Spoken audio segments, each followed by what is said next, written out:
Hey everyone, and welcome back to Malaysia in Focus, the channel where we take a proper deep dive into the stories shaping our nation. Because what if I told you that all those constant frustrating problems in KL, the flash floods, the crazy traffic, the developments that just pop up out of nowhere, aren't really separate issues at all? What if they're all just symptoms of one big problem, a democratic right that was taken away from you, the residents, more than 50 years ago, and was never given back? All right, let's just jump right in with a number that, honestly, should make you sit up. 943. According to the Auditor General's report, that's how many development projects the mayor of Kuala Lumpur approved between 2015 and 2020 that went against the city's own master plan. You heard that right. 943 times the official rule book for the city was basically ignored. So, when we see condos being built on what's supposed to be a flood retention pond, or we get a notice that our assessment taxes are going up, but nobody can really tell us where that money is going, it's easy to feel like we're just fighting separate little fires all over the place. But what we're going to explore today is how these are not isolated incidents. They are all symptoms of a much deeper issue in governance, a crisis of accountability, right at the heart of how KL is managed. So here's the journey we're going on today. We'll start by looking at KL's current governance problem. Then, we're going to go back in time to understand this right that was suspended. After that, we'll look at the big push to bring back the third vote, unpack the huge debate around it, and find out why everyone's looking at KL as the big test case. And finally, we'll get to the most important question. What does all this mean for you and for your voice in your own city? Okay, first things first. Who is actually in charge of running Kuala Lumpur? The answer? Well, it's a lot more complicated and maybe a little more worrying than you'd think. The big player here is, of course, DBKL, Dewan Bandaraya Kuala Lumpur. They're the ones who handle pretty much everything you see, from planning and development to picking up the trash. But here is the absolute key thing you need to know. The boss, the mayor of KL, is not elected by the people who live in the city. The mayor is a civil servant appointed by the federal government. That means the single most powerful person affecting your daily life in KL doesn't answer to you. And what happens when there's no direct accountability?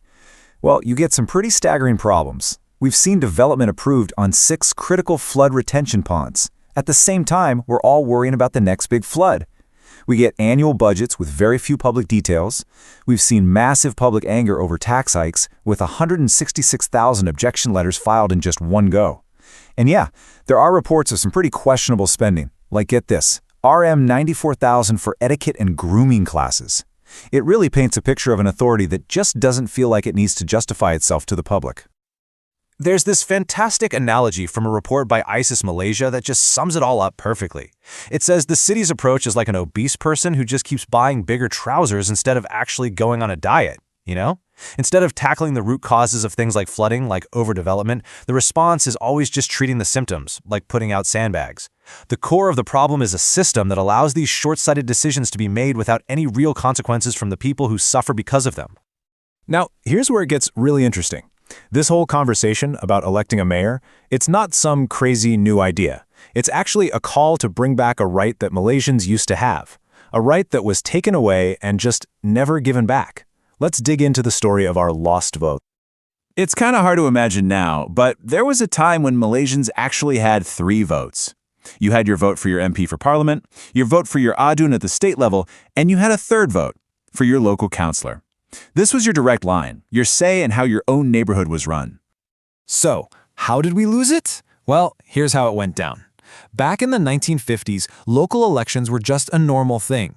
But in 1965, during the confrontasi with Indonesia, the government declared a state of emergency and suspended the elections. The thing is, it was supposed to be temporary. But then, a decade later, in 1976, the Local Government Act was passed, and that law made the temporary suspension permanent. It officially abolished local elections, and ever since then, all our local leaders have been appointed, not elected. And look, this isn't just some old story. This is the proof. What you're seeing here is an actual federal gazette from back in the day. This is the official document, the piece of paper that legally ended local democracy right here in Kuala Lumpur.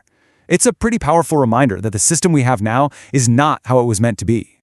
And the result of all this? A massive disconnect. I mean, think about it for a second. You probably know who your MP is. You might even know your ADUN. But do you have any idea who your local councillor is? For most of us, the honest answer is no. So when you have a problem, like a giant pothole on your street, you end up calling your MP, who doesn't actually have power over local stuff. That direct line of accountability, it's been completely broken for decades. If this breakdown has given you a clearer picture of how we got here, do me a quick favor and hit that like button and subscribe. It's the best way to make sure you always stay ahead on Malaysia's biggest issues with us. Okay, so after all those years of appointments, the conversation is finally starting to shift. There's a real buzz now about bringing back some kind of local democracy. So let's look at what's actually being proposed. So just to be super clear, when you hear people talking about the third vote, this is what they mean. It's simply the right for you, as citizen, to vote for the people running your local council, the same way you vote for your federal and state governments. Right now, the push for this change is happening on two main fronts. You've got the government itself, the executive branch, which has ordered up a formal study. They've asked IUIM to figure out if holding a direct election for the KL mayor is actually feasible. At the same time, you've got a push coming from inside Parliament. A group of KL MPs have put forward their own private members' bill to totally shake up how DBKL is structured. What's really interesting here is that these two ideas are pretty different. The first proposal, the direct mayoral election, is exactly what it sounds like. We, the people of KL, would vote for our mayor. Simple. That would give the winner a huge democratic mandate. The second idea, the councillor system, is a bit more of a gradual change. It suggests that each of KL's elected MPs would nominate people to a new city council. The goal here isn't about one big elected leader, but more about creating checks and balances, making the mayor more of a first among equals. So one is a giant leap, and the other is a careful first step. And as you can probably guess, these ideas have kicked off a huge debate. This isn't just a technical discussion, it's a fundamental argument about the best way to run a city. It's basically a clash between the dream of democracy and the desire for stability. Let's break down the main arguments. In one corner, the people for elections say it brings accountability. If an elected mayor does a bad job, you vote them out. Simple as that. They argue it would lead to more transparency, it would strengthen our democracy, and ultimately it would mean better services for all of us. Now, in the other corner, the opponents have their worries. First, cost. It could be over 300 million ringgit to do this nationwide. They also worry that it could politicize everything, with mayors making popular but bad long-term decisions just to win votes. And, just because someone is popular doesn't mean they're a good manager. But the biggest argument they use is the risk of racial politics. The core argument from the people pushing for change really comes down to this one simple, powerful idea. They believe it will make sure that the interests of us, the people who actually live here, are finally reflected in how this city is run. It's all about representation. But here's the counter-argument, summed up pretty well by Taqiyuddin Hassan from PN. The big fear is that an elected mayor would bring in electoral populism. That means they would be so focused on the next election that they would cause policy instability and sacrifice smart, long-term planning for short-term popular decisions. That's the core fear, that democracy might actually get in the way of good governance. But let's be real for a minute. When you strip everything else away, the biggest roadblock isn't the money or the logistics. It's the elephant in the room. The fact is, this issue has been racialized for too long. There's a deep political fear that because our cities are so diverse, local elections could stir up ethnic divisions. This is the main reason why, after all these decades, we're still just talking about it. And to really get why this is such a hot-button issue, you just have to follow the money. Look at this chart. Over half, 51% of a local council's money comes from property taxes, what we call our assessment rates. So when DBKL raises your kukai taxeron, this is where it goes. This debate isn't just about who gets to be in charge, it's about who gets to control this massive pot of public money. With a debate this complicated and this sensitive, you might be thinking, why on earth would you start with Kuala Lumpur? Well, it turns out that KL has a really special legal status that makes it the perfect and maybe the only logical place to kick this all off. From a legal point of view, changing the system in KL is actually way simpler than trying to do it in, say, Ipoh or Shah Alam. Let's break down exactly why. It all comes down to this. Kuala Lumpur is a federal territory. That means it's under the direct control of the federal parliament in Putrajaya. In every other state, local government is a state matter. So if you wanted to change things in Selangor, you'd have to deal with state laws and the state government. It gets really complicated. But for KL, Parliament can just directly amend the federal laws that created and govern the city. This makes KL the perfect testing ground, the crucible where this big idea can be tried out without all the same legal roadblocks. So what would it actually take to make it happen? Well, legally, it's a pretty clear three-step process. First, Parliament has to amend the Federal Capital Act, changing the part that says the mayor has to be appointed. Second, they'd have to tweak the election laws to give the Election Commission, the SPR, the power to actually run a citywide election. And third, and this is a really important one, they'd have to clearly define the new mayor's powers so they don't clash with the Federal Territories Minister. The legal path is there. It's the political will that's the real question. Okay, so we've covered history, we've covered law, and we've covered a whole lot of politics. But let's bring this all the way back down to the ground. What does any of this actually mean for you, for me, for the average person living in KL? Having an elected council could completely change your day-to-day reality. For your taxes, you'd finally have the right to see exactly how your money is being spent. For your safety, if the council messes up on flood prevention, you'd have the power to kick them out.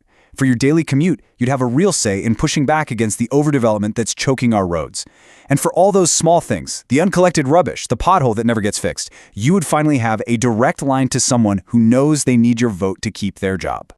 Let's just put it side by side. The current system?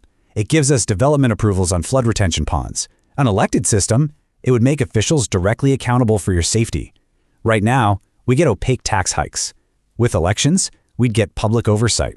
The current system gave us 943 projects that ignored the city plan. An elected system would give us councillors who could act as a check on that kind of irresponsible development. It all comes down to one word: accountability. Thanks so much for sticking with us through this deep dive. If you believe in getting the full story, then join the thousands of Malaysians who want clarity, not confusion. Go ahead and tap that like button, hit subscribe, and let's keep making sense of these big issues together. All right, so to wrap it all up, if you take away nothing else, here are the 5 main things to remember. 1. Local elections weren't banned because they didn't work. They were suspended during an emergency and never brought back. 2. KL is the perfect test case because its legal status makes reform much simpler. 3. This whole push for change is happening now because of a real accountability crisis. 4. The biggest thing stopping this isn't money, it's the deep-seated political fear around race. And 5. Big change might not happen overnight. A nominated council might be the first step we see. And all of this leaves us with one huge final question, the question at the very heart of this entire debate. To run a complex, modern city like KL, who is better for the job? Is it the appointed expert, the professional who is insulated from the messy world of politics? Or is it the elected representative who has a mandate from the people but also has to worry about popularity and winning the next election? The entire future of our capital city really depends on how we, as a country, decide to answer that.